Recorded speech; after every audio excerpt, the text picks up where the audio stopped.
अऊज़ु बिल्लाहि मिनश्शैतानिर्रजीम बिस्मिल्लाहिर्रहमानिर्रहीम रब्बि इश्रह ली सदरी व यस्सिर ली अमरी वाहलुल उक़दतम मिन लिसानी यफ़क़हू क़ौली। जी मेरे लीडर्स कैसे हैं आप?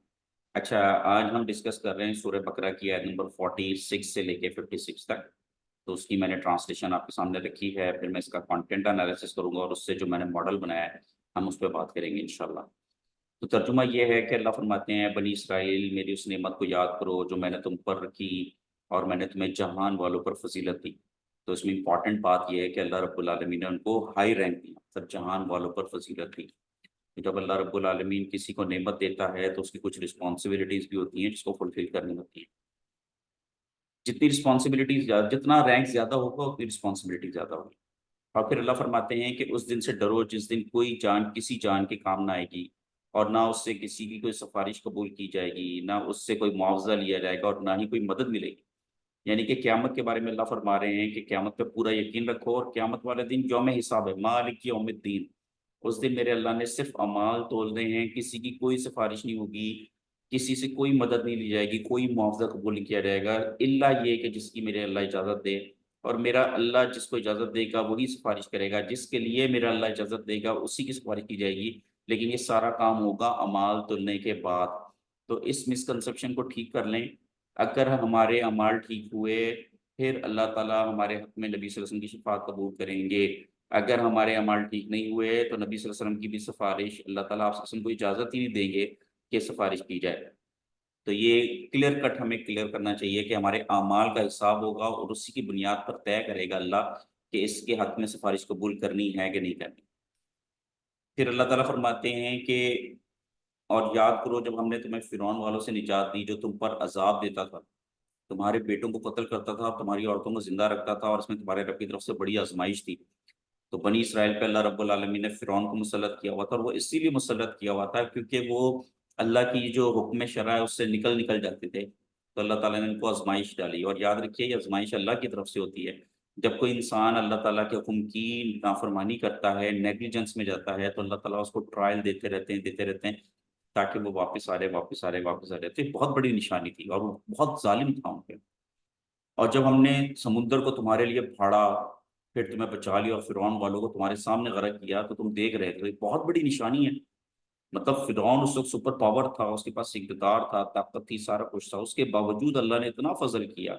सैयदना मूसा अलैहिस्सलाम को भेजा, अल्लाह ताला ने मूसा अलैहिस्सलाम की ऐसी मदद की और अल्लाह ताला ने अपनी हक़मियत दिखा दी कि अगर तुम मेरे बंदे बन के रहो, तो मैं हर चीज़ से तुम्हें मुबर्रा कर दूँ। तो अल्लाह फरमाते हैं, तुम देख रहे थे मैंने समुद्र को फाड़ा, जो पानी की जो अपनी सिफ़्त है उसके अगेंस्ट है क्योंकि पानी कभी भी नहीं फटता। पानी समुद्र को फाड़ा और तुम्हें निकाल लिया और फ़िरौन को तुम्हारे सामने गरक कर दिया। और जब हमने मूसा से 40 रातों का वादा किया और फिर तुमने उसके बाद बछड़े को माबूद बना लिया तो तुम ज़ालिम थे।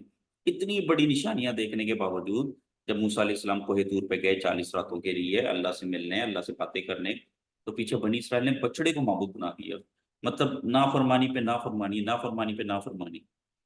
फिर उसके बाद हमने तुम्हें माफ़ कर दिया ताकि तुम शुक्रगुज़ार बनो। फिर अल्लाह ने माफ़ फरमा दिया और हमने मूसा अलैहिस्सलाम को मतलब आपको माफ़ कराने के बाद मूसा अलैहिस्सलाम के ज़रिए तौरात अज़ीम दी और तुम्हें हिदायत दी ताकि तुम्हें हिदायत मिले। और जब मूसा ने अपनी कौम से कहा कि ऐ मेरी कौम तुमने बछड़े को माबूद बनाकर अपने पर ज़ुल्म किया, सो अपने पैदा करने वाले के आगे तौबा करो, फिर अपने आप को कत्ल करो तो ये तुम्हारे खालिक के नज़दीक तुम्हारे हक़ में बेहतर है। फिर उसने तुम्हारी दोबारा तौबा कबूल कर ली, बेशक वही बड़ा तौबा कबूल करने वाला और निहायत रहम करने वाला है। तो मूसा अलैहिस्सलाम ने फरमाया था कि आप एक-दूसरे से फ़ाइट करें, जिन्होंने ज़ुल्म किया उनको कत्ल करें। और जब तुमने कहा ए मूसा हम तुम पर हरगिज़ ईमान नहीं लाएँगे यहाँ तक कि हम अल्लाह को खुल्लम-खुल्ला देखें। तो तुम्हें बिजली ने पकड़ लिया और तुम देख रहे थे, फिर हमने तुम्हें मौत के बाद दोबारा ज़िंदा किया ताकि तुम शुक्रगुज़ार बनो। तो आप देख रहे हैं कि मुतालबात पे मुतालबात, नाफ़रमानी पे नाफ़रमानी और अल्लाह ताला मौका दिया जा रहा है, माफ़ किया जा रहा है, माफ़ किया जा रहा है, माफ़ किया जा रहा है। तो ये दुनिया है जिसमें अल्लाह ताला आपको मौका देता रहता है, वो बड़ा गफ़ूर और रहीम है, एंड तक आपका वेट करता है कि तौबा कर लो। लेकिन अगर हम अल्लाह की नाशुक्री पे नाशुक्री करी जाएँ तो फिर यौम हिसाब वाले दिन किसी की कोई जो है ना वो अ, कोई गुंजाइश नहीं है। अच्छा, अब इसमें जो कंस्ट्रक्ट मैंने बनाया है उसमें सबसे पहले मैंने बनाया कि हमें अल्लाह की नेमतों को हर वक़्त याद करना चाहिए। जैसे अल्लाह ताला ने फरमाया बनी इसराइल को कि मैंने तुम पर तमाम जहान वालों पे फ़ज़ीलत दी। फिर यौम हिसाब का खौफ हर वक़्त हमें होना चाहिए। तो पहला स्टेप ये है कि अल्लाह की नेमतों को हर वक़्त याद रखें। नंबर 2, یوم حساب کا خوف رکھیں۔ نمبر 3، وہ جو اللہ تعالیٰ نے آزمائشوں سے نجات دی ہے اس کو ہمیشہ یاد رکھیں، جیسے اللہ تعالیٰ نے بنی اسرائیل کو ترغیب دلائی کہ جو فرعون سے میں نے تمہیں بچایا اس کو ہمیشہ یاد رکھو۔ تو پہلا کنسٹرکٹ ہمیں یہ ملا کہ اللہ کی نعمتوں کو ہمیشہ یاد رکھیں، جو بھی اللہ تعالیٰ نے نعمتیں کی ہیں۔ جیسے میں اپنے کانٹیکس میں بات کروں تو اللہ تعالیٰ نے مجھ پر جتنی نعمتیں کی ہیں میں اس کو یاد رکھوں، یوم حساب کا خوف رکھوں کہ میں نے ہر اعمال کا حساب دینا ہے، اس دن اللہ کے سوا آگے میرا کوئی سفارش نہیں ہے۔ پھر جو اللہ تعالیٰ نے مجھے جن آزمائشوں سے نجات دی میں اس کو ہمیشہ یاد رکھوں، اللہ کا شکر گزار بنوں۔ پھر اللہ نے جو جو معجزے میرے سامنے کیے ہیں ان کو میں یاد رکھوں تاکہ میرا اور یقین پیدا ہوتا رہے اللہ تعالیٰ کی نشانیوں پہ۔ پھر یہ جو اگلا کانسیپٹ ہے اس میں یہ ہے کہ ہمیں جو ہمارے بڑے ہیں، ہمارے جو لیڈر ہیں، ہمیں ان کے ساتھ صبر اور وفاداری کے ساتھ رہنا چاہیے۔ جیسے موسیٰ علیہ السلام 40 راتوں کے لیے گئے تو پیچھے صبر کرنا چاہیے تھا ان کو، لیکن انہوں نے جلد بازی میں آ کے بچڑے کو پوجنا شروع کر دیا، ایسا نہیں۔ تو اگر آپ کی لائف میں کوئی بھی ایونٹ آ رہا ہے اس میں آپ نے صبر اور وفاداری کے ساتھ کام لینا ہے۔ آپ کو 100% ٹرسٹ ہونا چاہیے میرا اللہ یہ کام کر دے گا، لیکن صبر اور وفاداری کے ساتھ۔ اگر آپ کو لیٹ سے وہ چیز نظر آ رہی ہے، میں اس چیز کا شاہد ہوں، آپ دعا کرتے رہیں، صبر کرتے رہیں، اللہ پہ یقین رکھیں، وفاداری کے ساتھ چلتے رہیں، اللہ ضرور آپ کی دعا قبول کریں گے، یہ اللہ کا وعدہ ہے۔ پھر اللہ تعالیٰ جو ہے یہ بھی ہمیں یاد رکھنا چاہیے کہ اللہ رب العالمین جو ہے ہمیں اپنی غلطیوں سے سیکھنا چاہیے۔ جیسے بنی اسرائیل نے بچڑے کو پوجنا شروع کر دیا لیکن پھر اللہ تعالیٰ نے ان کو معاف کر دیا۔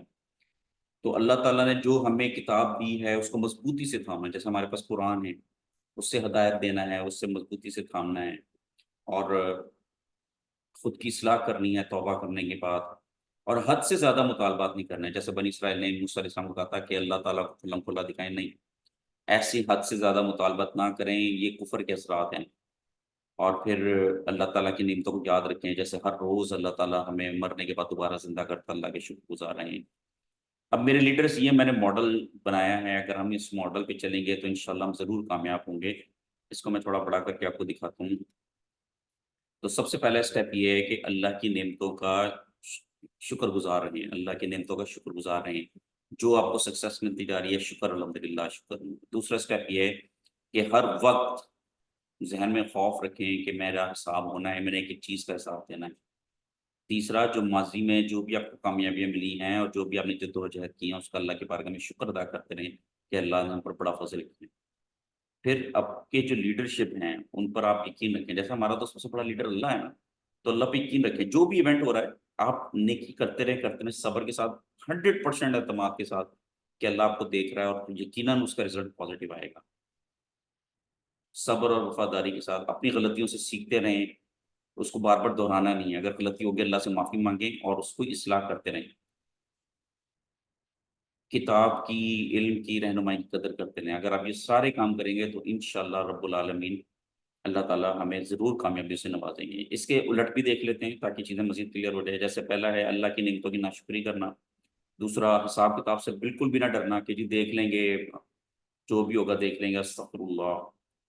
اور جو بھی پیچھے اللہ تعالیٰ نے جو آپ کو عزتیں دیں اس کو بالکل بھلا دینا، اللہ تعالیٰ پہ غیر یقینی کی صورتحال پیدا کرنی، بے صبری دکھانی، نافرمانی دکھانی، اپنی غلطیوں سے کچھ نہ سیکھنا، اور علم اور رہنمائی کی کوئی قدر نہ کرنا۔ اگر ایسے کریں گے تو آپ کا جو گراف ہے وہ بالکل ڈاؤن فال ہوگا۔ تو یہ ماڈل انشاءاللہ اپنے ساتھ رکھیے گا، قرآن پاک سے میں نے بنایا ہے۔ اللہ تعالیٰ ہم سب پر اپنی رحمت فرمائے۔ رب اشرح لی صدری ویسر لی امری واحلل عقدۃ من لسانی یفقہوا قولی۔ جزاک اللہ۔